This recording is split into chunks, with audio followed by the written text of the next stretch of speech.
Bos, sama seperti hidup, perjalanan sebuah bisnis pasti ada juga pasang surutnya. Kadang cuannya ngalir sampai luber, kadang juga rugi. Pengalaman ini pasti pernah dialami semua pengusaha ya, Bos.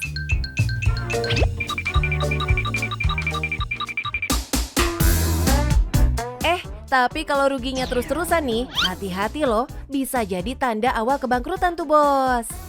Gagal boleh, patah semangat jangan ya. Karena kalau kata orang sukses, kegagalan adalah kesuksesan yang tertunda. Nah, mau tahu gimana caranya bangkit dari kebangkrutan? Simak nih, tips dari Mr. Cuan. Kamu kenapa? Ada Mister. Iya nih Mister nih. Aduh, saya kenal dengan tipu fiktif lagi Mister. Malah ratusan juta. Aduh, saya bangkrut nih Mister. Gimana ya? Tenang, memang bangkit dari kebangkrutan bukan suatu hal yang mudah. Tapi tenang aja, bukan akhir dari segalanya.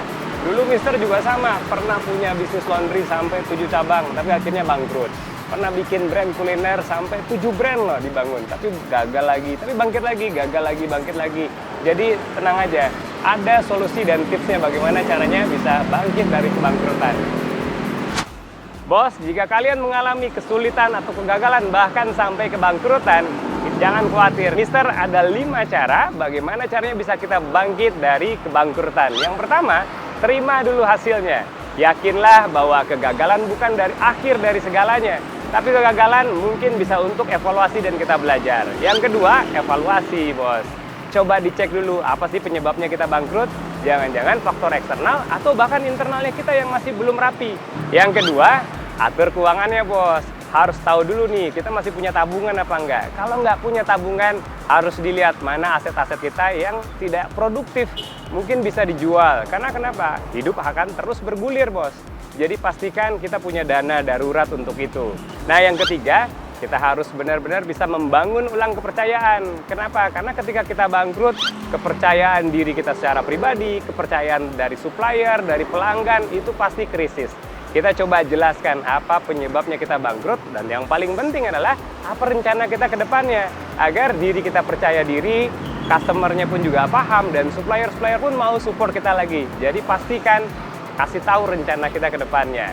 Nah, yang keempat, kita harus adaptasi dan inovasi. Nah, yang paling penting nih yang kelima, bagaimana menjaga kesehatan fisik dan mental. Dulu Mister waktu awal-awal masih muda banget, pertama kali bangkrut, mentalnya belum siap. Ketika mikirin masalah kebangkrutan selalu diare. Tiba-tiba ke kamar mandi, tiba-tiba kamar mandi. Nah, kita perhatikan dulu nih fisik kita. Ketika kita sudah siap fisik secara mental, insya Allah pikiran kita pun juga akan jernih dan kita bisa melangkah lagi. Kalau sudah jernih, mulai bertahap step by step dari yang paling kecil terlebih dahulu, kemudian nanti mulai membesar, baru kita bangun usaha kita menjadi lebih besar. Apakah bisa langsung berhasil? Belum tentu juga. Kayak Mister dulu sampai 7 brand dibangun, baru akhirnya ketemuin zam-zamnya. Alhamdulillah sekarang dari pengalaman-pengalaman tersebut, dalam 2 tahun terakhir Mister bisa membuka 200 cabang kebuli Abuya. Bukan itu aja, Mister ada rumah sehat, ada bisnis-bisnis lainnya yang bisa dijalankan sekaligus. Semua itu adalah pengalaman yang sangat berharga buat kita. Jadi ingat, kegagalan bukan akhir dari segalanya, bangkrutan bukan akhir dari segalanya, tapi itu adalah proses untuk kita belajar untuk bisa bertumbuh dan bisa menjadi lebih baik lagi ke depannya. Jadi gimana anak muda? Jangan putus asa ya, tetap semangat, terus bergerak. Anggap suatu kegagalan adalah pelajaran buat kita ke depannya. Semuanya butuh prosesnya. Semoga ke depannya bisa berhasil, semoga bisa lancar usaha ke depannya, dan semoga bisa cuan, Bos!